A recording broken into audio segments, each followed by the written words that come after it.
ஐயா சிவாய் நம்ம சொல்லுங்க. ஐயா சிவாய நமக. நம்ம பேசிக்கிட்டபடி எங்க அண்ணாமலை வந்து புது கட்சி ஆரம்பிக்கிறார் போல தெரியுது. பொது கட்சி எல்லாம் ஆரம்பிக்கிறாரா? பேசிக்கிறாங்க. ம் ஆரம்பிக்கட்டோங்கிறேன். ஏன் ஆரம்பிக்க கூடாதுங்கிறேன்? நான் நானும் என்ன எப்படி சொல்றேன், ஆரம்பிக்கலாம்னு. ஆ இந்த பிஜேபி நோட்டா கீழே 20 இத்தனை வருஷமா கட்சியை நோட்டா கீழே வச்சிருந்தானுங்க. அந்த ஆ கட்சியை ஒரு 13% 18% ஓட்டுக்கு கொண்டு வந்ததே அண்ணாமலை தான். ம் இன்னைக்கு தமிழ்நாட்டுல இங்க பாருங்க, மோடி அலை வீசுதோ இல்லையோ, அமித்ஷா அலை வீசுதோ இல்லையோ, அண்ணாமலை அலை மட்டும் தான் வீசுது. நான் கேக்குறேன், மோடி ம் எத்தனை தடவை ரோட் ஷோ பண்ணாரு? ஏதாவது இங்க நடந்துதா?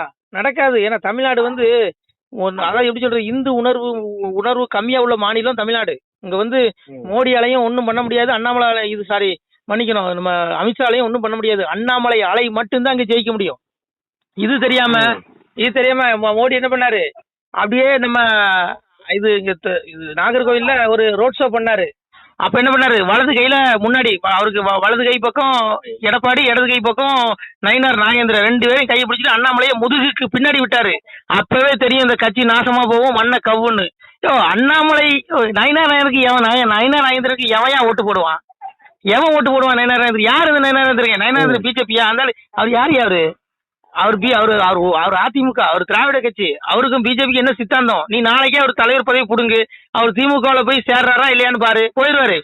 ஒன்று புரிஞ்சுக்கோங்க ஐயா, இன்னைக்கு வந்து பாத்தீங்கன்னா தமிழ்நாட்டில் 99% இவனுக்கு பொறுப்பு, இவனுக்கு பதவி கொடுத்து வச்சிருக்கிற நபர்கள் எல்லாம் பாத்தீங்கன்னா அவ்வளோ எவனுமே பிஜேபி சித்தாந்தம் உள்ளதும் கிடையாது. 99% இன்னைக்கு ஒன்றியம், மாவட்டம், அப்புறம் தேசிய பொதுக்குழு, செயற்குழு, பச்சை மிளகாய், புடலங்காய், வெங்காயம், இது எல்லாமே பாத்தீங்கன்னா அவ்வளோ பேருமே திராவிட கட்சியிலிருந்து வந்தவன். எவனுக்குமே இந்த பிஜேபி சித்தாந்தம் கிடையாது. நாளைக்கே அவன் பதவி பிடிக்கிட்டா அவ்வளோ பேரும் திமுகவுக்கு போயிடுவான். அப்ப ஏன் இந்த மோடிக்கு ஏன் தெரியல சொல்லுங்க? நான் என்ன சொல்றேன்னா, அண்ணாமலையோட வளர்ச்சி, அண்ணாமலையோடைய அந்த அந்த பேச்சு திறமை அமித்ஷாவுக்கே பிடிக்கல. அமித்ஷாவுக்கே அண்ணாமலை பார்த்தா பொறாம வருது, மோடிக்கே பொறாம வருதுன்னு தான் நான் சொல்லுவேன். ஏன்னா இன்னைக்கு ஒன்றும் தெரியாத எல்முருகனுக்கு நீ 2 தடவை அமைச்சர் பதவி கொடுத்துருக்குற. ஏன் அவரு என்ன சொன்னாலும் கேட்பாரு, அவருக்கு பேச தெரியாது, நம்ம அளவுக்கு திறமையான ஆள் கிடையாதுன்னா நீ அவருக்கு அந்த பதவி கொடுத்த? சொல்லு. ஏன் அண்ணாமலை கொடுக்க மாட்டேங்கிற? ஏன் கட்சிராஜாவை கொடுக்க மாட்டேங்கிற? ஏன் அண்ணாமலை கட்சிராஜாவை விட அதிகமா உழைச்சிட்டாரா எல்முருகன்? அந்த எல்முருகன் யாரையா? இத்தனை நாள் எங்கேயா இருந்தாரு? எல்முருகன் யாருனே தெரியாது இந்த பிஜேபிக்கு தலைவராக போடுறதுக்கு முன்னாடி. அப்போ இவங்க நல்லா புரிஞ்சுடுங்க. நான் நினைச்சேன் மோடி வந்து ரொம்ப நல்லவர், அமித்ஷா நல்லவர் நினைச்சேன். ஆனா இப்போ அவங்களுடைய செயல்பாடுகளை பார்த்தா ரொம்ப வருத்தமா இருக்கு. திமுக மேல எவ்வளவு மென்மை போக்கு! ஏயா ஆளானப்பட்ட அரவிந்த் கெஜ்ரிவால் மேல அவ்வளவு நடவடிக்கை எடுத்தீங்க, திமுக கிட்ட அப்படியே கட்டி பிடிச்சி சிரிக்கிறாரு அப்படின்னு. அப்புறம் எப்படியும் அவங்களை நம்புவான்? மேடைக்கு மேடை மோடியை கண்டபடி திட்டுறாங்க திமுக காரன். RSS தலைவர் சாவர்கர், உன் தாய் கழகம் RSS சாவர்கரை பச்சை பச்சையா கிழிக்குது கனிமொழி, ஆராசெல்லாம். ஆனா இந்த கும்பல் கலைஞர் காயின் வெளியீட்டுனால வந்து அப்படியே கருணாநிதியை புகழ்ந்து தள்ளுறாங்க பிஜேபி தலைவர்கள். அப்புறம் எப்படி அந்த கட்சி உருப்படும்? எந்த திமுக காரனாவது பிஜேபி தலைவர்களை இது வரைக்கும் புகழ்ந்திருக்கானா? கிடையாது. கண்டபடி பேசுறான், பச்சை பச்சையா பேசுறான். ஆனா இவனுக்கு என்னமோ அப்படியே தொடச்சிக்கிட்டு அப்படியே புகழ்ந்து தள்ளுறான் திமுக. அப்புறம் எப்படி அந்த கட்சி உருப்படும்? விளங்காதியா? என்ன பொறுத்தவரை அண்ணாமலை தனி கட்சி ஆரம்பிச்சா நான் தான் கொள்கை பரப்பு செயலாளர், எழுதி வச்சுக்கோ, நீங்களும் வந்துருங்க. என்னையா கண்டோம்? 20 வருஷம் அந்த கட்சி கத்திட்டு இருக்கோம், எவ்வளவு செருப்படி வாங்கியிருக்கோம். தஞ்சாவூர்ல மேடையில போட்டு அடின்னு அடிச்சானுங்க, நல்லா அடி வாங்கணும். தஞ்சாவூர்ல இந்த மேடையில பேசிட்டு இருக்கும்போது அடிச்சானுங்க.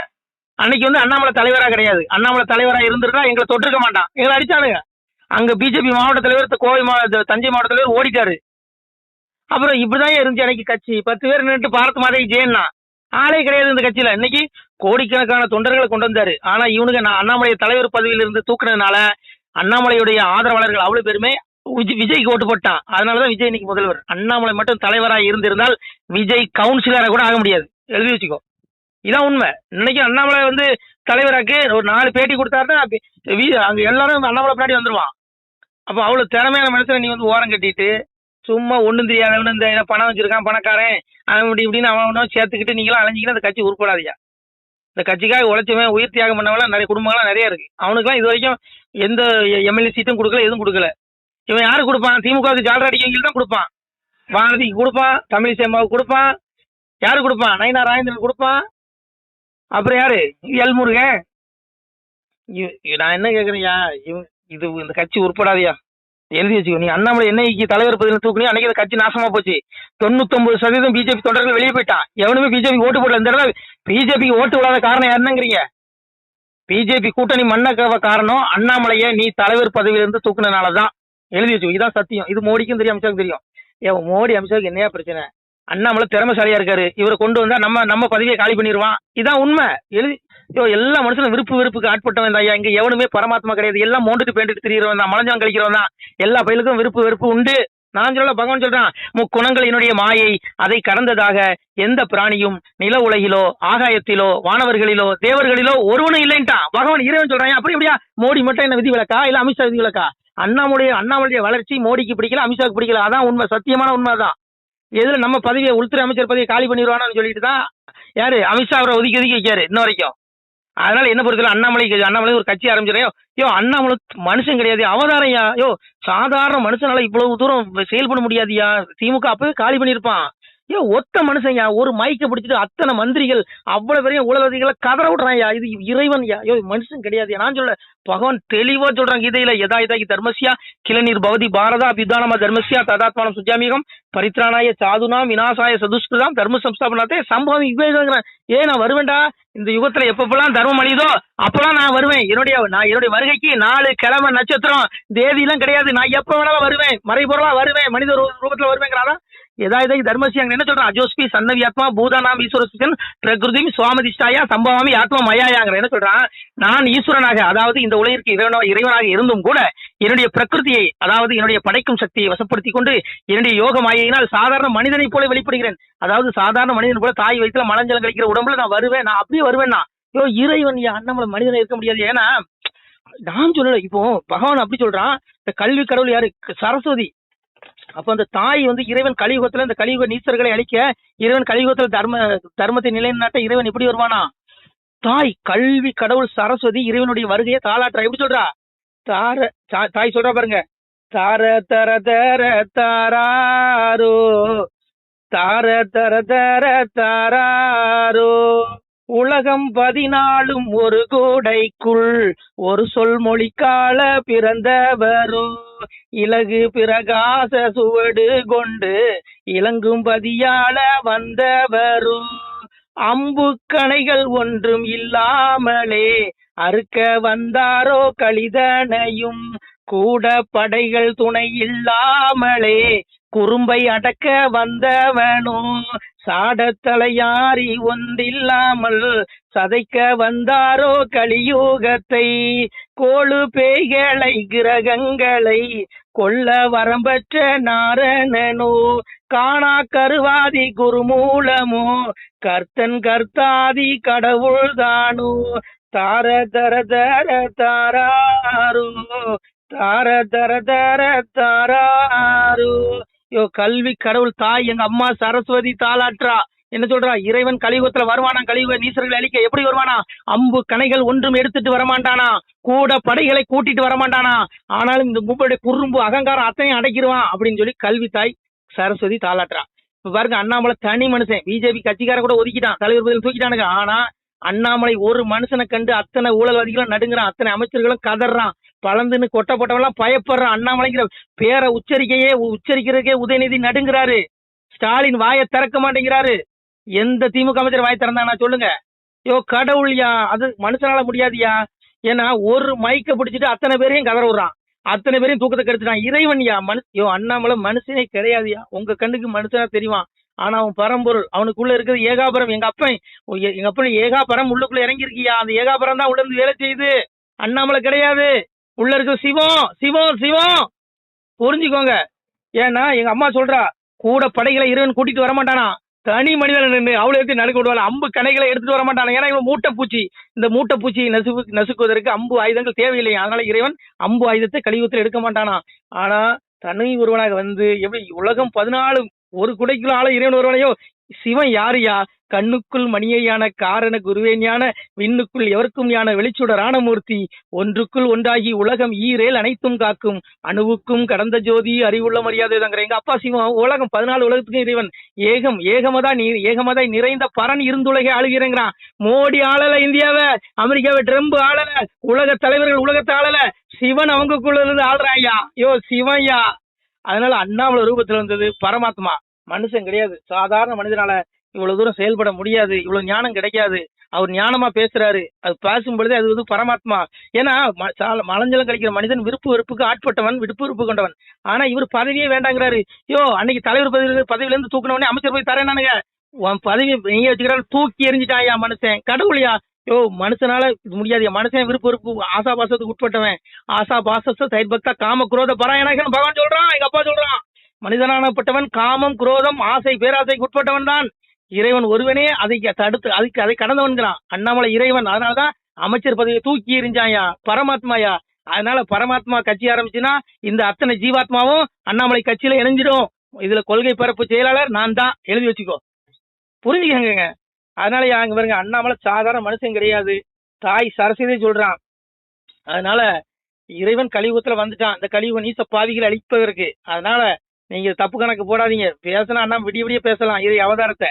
ஏன்னா ஒண்ணு புரிஞ்சுக்கோங்க, அன்னைக்கு வந்து பாரத யுத்தத்தை முடிக்கும் பொழுது எங்க அப்பா சொல்றான், பாண்டவர் தமக்காய் தோன்றி பகைதனை முடித்து மாயோன் வீந்திய கலியன் வந்த விசனத்தால் கையிலேகி சாண்டவர் தமக்காய் இந்த தரணியில் வந்த நியாயம் ஆண்டவர் அருளி செய்ய அம்மானை எழுதுட்டு எங்க அப்பா சொல்றான். பரமர் கிருஷ்ணன் சொல்றான், என் பிள்ளைகளே, அன்றைக்கு கலியுகத்தில் துரியோதனை, அன்னைக்கு துவாபரயுகத்தில் துரியோதனை அழைத்து குருநாடை ஐவருக்கு பஞ்சபாடலுக்கு பட்டம் சுட்டினேன். ஆனாலும் துரியோதனுடைய ஆத்மா சிவனிடத்தில் வரத்தை வாங்கி கலிநீசனாக பிறந்து விட்டான் கலியுகத்திலே. அதனாலதான் இவங்க கலியுகம். அப்போ கலியுகத்துல வந்து அவனுடைய வாரிசுகள் தான் ஆழ்வான், அயோக்கிய பேர்கள் ஆட்சி ஆழ்வான். அப்போ என்னுடைய சாதுக்களாய் என் பிள்ளைகள் கஷ்டப்படும். அப்போ என்னுடைய பிள்ளைகளை காப்பதற்காக நான் மனிதனுடைய ரூபத்தில் வந்து தர்மத்தை நிலைநாட்டுவேன் இறைவன் சொன்னாயா. இன்னைக்கு பாருங்க, அண்ணாமலை சாதாரண ஒரு தாய் வயிற்றில் பிறந்து வந்த மனிதன் தான். ஆனா அந்த மனிதனுக்குள்ள இறங்கி இருக்கிறது எங்க அப்பாவுடைய ஆத்மா இறைவன்யா, எழுதி வச்சுக்கோ. வா, எங்க வேலை விவாதம் பண்ணலாம். அதனால அண்ணாமலை தனி கட்சி கண்டிப்பா ஆரம்பிக்கிறோம். இன்னைக்கு ஆரம்பிக்கிறோங்கிறேன். இன்னும் கொஞ்ச நேரத்தில் செய்தி வந்தாலும் ஒரு அண்ணாமலை தனி கட்சி ஆரம்பிச்சாருன்னு வரலாம். வந்தா நல்லதுதான், எல்லாரும் வரவேற்கிறோம். ஓம் நம சிவாய். திருச்சிட்டம்பலம். சிவாய நம. திருச்சிட்டம்பலம், தில்லையம்பலம், பொன்னம்பலம். சிவாய நம. உறவுகளே, சிவ அன்பர்களே, தற்போது தாங்கள் இந்த வீடியோவில் பார்க்கக்கூடிய இடத்துல ஒரு சிவாலய திருப்பணி ஒன்று நடந்து கொண்டிருக்கிறது. இந்த இடத்துல பார்த்தீங்கன்னா முன்பு ஒரு காலத்தில் வந்து ஒரு சிவாலயம் இருந்திருக்குது. அதாவது இந்த ஏரியா வந்து இப்போ வந்து ஒரு தென்னை மரங்கள் பனைமரங்கள் சூழ்ந்த காடாக இருக்கிறது. முன்பு ஒரு காலத்தில் இங்கே ஒரு ஊர் இருந்ததாக சொல்கிறாங்க. ஆனால் இப்போது சுற்று வட்டாரத்தில் 5 கிலோமீட்டர் சுற்றுலாவில் ஊரே கிடையாது, காடு. இப்போ இந்த இடத்துல ஒரு சிவாலயம் வந்து அமையிருக்கிறது. இந்த சிவாலயத்தில் வந்து இருந்த அந்த சாமியுடைய திருமேனியை வந்து எடுத்து வச்சிட்டோம். திருப்பணி முடிஞ்சதுக்கப்புறம் பிரதிஷ்டை பண்ண இருக்கிற உறவுகளே, தற்போது இந்த வீடியோ பார்க்கக்கூடிய உறவுகள் தங்களால் முடிந்தால் ஒரு சின்ன உதவி செஞ்சு கொடுங்க. எங்கள் இடத்துல பொருளாதாரம் இல்லை, அதனால் பார்த்திங்கன்னா அந்த வேலையெல்லாம் அப்படியே நின்று போச்சு. பாருங்கள், இந்த அப்படியே பாதியிலே நிற்கிது இந்த சிவாலய திருப்பணி வந்து. பக்த கோடிகள், அன்பு உள்ளங்கள், தயவுசெய்து நீங்கள் உதவி செய்ய விருப்பமுள்ள உறவுகள் உதவுங்க. உங்களுக்கு கோடி புண்ணியம் கிடைக்கும். இந்த சாமியோடைய அருள் அனுகிரகம் உங்களுக்கு கண்டிப்பாக கிடைக்கும். இது வந்து ஒரு புகழ்பெற்ற சிவாலயம் கூட சொல்லலாம். சாமியோட திருமேனியை எடுத்து வச்சிட்டோம். இந்த இடத்துல பார்த்திங்கன்னா ஒரு வாசி தண்டம் இருக்குது. அந்த காலத்தில் ஒரு முனிவர் யாரோ தவம் செஞ்சுருக்காங்க. அவங்களுடைய வாசி தண்டம் அவர் திருக்கரங்களால் எழுதின ஓலைச்சுவடி கூட இன்றும் இருக்குது, இன்னும் பாதுகாக்கப்பட்டு வருது. அது கோயில் திருப்பணி முடிஞ்சதுமே அதையும் நாங்கள் அந்த வழிபாட்டுக்கு வச்சுடுவோம். இந்த சிவாலய திருப்பணி வந்து சாமி திருநாமம் வந்து முக்தீஸ்வரர் அப்படிங்கிற திருநாமத்தில் வழங்குறாரு. நெல்லை மாவட்டம் நாங்குநேரி தாலுகாவில் இந்த சிவாலயம் அமைய இருக்கிறது. உறவுகளே, இந்த வீடியோ பார்க்கக்கூடியவங்க ஒரு 2 பேருக்காவது கொஞ்சம் ஷேர் பண்ணுங்கள். இந்த வீடியோ பார்க்கக்கூடிய யாராவது ஒரு சின்ன உதவி செஞ்சால் இந்த ஆலய திருப்பணி வந்து கண்டிப்பாக நாங்கள் வெற்றிகரமாக முடிச்சுடுவோம். பாருங்கள், அந்த வேலை எல்லாமே அப்படியே நிற்கிது. கல்லெல்லாம் இறக்கி போட்டிருக்கோம். இன்னும் நிறைய கற்கள் தேவைப்படுது. சுவாமியோடைய அந்த திருக்கோபுரம் பார்த்திங்கன்னா லிங்க வடிவிலே அமைக்க இருக்கிறோம். உதவுங்கள் உறவுகளே. உங்களுக்கு அப்பா சிவபெருமானுடைய அருள் நிச்சயம் கிடைக்கும். எம்பெருமான் சொல்வான், வாழுவீர் தாழ்வில்லாமல் மக்களும் கிளைகள் கொஞ்சி நாளுமே மகிழ்ச்சியை கூர்ந்து நலமுடன் வாழும்போது நீளுமே எனது செங்கோல் நீதியும் நெறிபோல் வந்து ஆளுமே உங்கள் தன்னை அன்புடன் அலையாவண்ணம். உங்களை எம்பெருமானுடைய அப்பாவுடைய திருவாசகத்தாலேயே வாழ்த்துறோம் உறவுகளே. ஆணுடன் பெண்ணும் பெற்று அதிகமாய் செல்வமாகி தானுடன் நினைவுமுற்று தர்மமும் நெறியும் கற்று வேணும் நீள் காலமெல்லாம் வெள்ளியர் உடனே வாழ்ந்து போனுதல் கமலநாதன் பொற்பதம் பெற்று வாழ்வீர். அந்த ஈசனுடைய பொற்பதம் நிச்சயம் கிடைக்கும். உங்களுக்கு இகத்திலும் சுகம், பரத்திலும் சுகம். உங்களுடைய கர்ம வினைகள் மன்னிக்கப்பட்டு உங்களுக்கு நிச்சயம் மோட்ச வீடு கிடைக்கும். இகத்தில் பூரண ஆயுளுடன் நோய் நொடி இல்லாமல் வாழ்ந்து நீங்கள் பரவாழ்வும் பெறுவீர்கள் உறவுகளே. மக்களே, நீங்கள் எல்லாம் வாழ்பொன்னம் பதியிற் சென்று முக்கியமான யுகநில மதிலே தன்னால் கக்கிய பொன்கள் ஸ்வர்ணம் கைமணம் குளிர அன்னம் பொக்கிஷம் நிறைய வைத்து புகழவுண்டு இனிதாய் வாழ்வீர். இந்த இகவாழ்வும் பரவாழ்வும் உங்களுக்கு சுகப்பட அப்பன் ஈசனர்களால் வாழ்த்துகிறோம். இந்த திருப்பணிக்கு உதவி செய்ய ஒரு ஜிபே எண் சொல்கிறோம். இந்த எண்ணில் நீங்கள் உதவலாம்.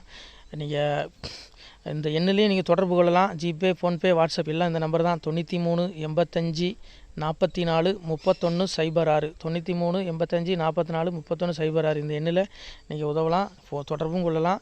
வாட்ஸ்அப்பு இந்த எண்ணு தான், ஜிபே இந்த எண்ணு தான். உறவுகளே, முடிந்தளவுக்கு ரெண்டு பேருக்காக ஷேர் பண்ணுங்கள். இந்த வீடியோ பார்க்கக்கூடிய யாராவது ஒருத்தர் சின்ன உதவி, நீங்கள் வந்து பெரிய அளவில் செய்யணும் கூட, நீங்கள் ₹1 நீங்கள் தந்தாலும் மனசார வேண்டி ஏற்றுக்கிறோம். உறவுகளே, உதவுங்கள்.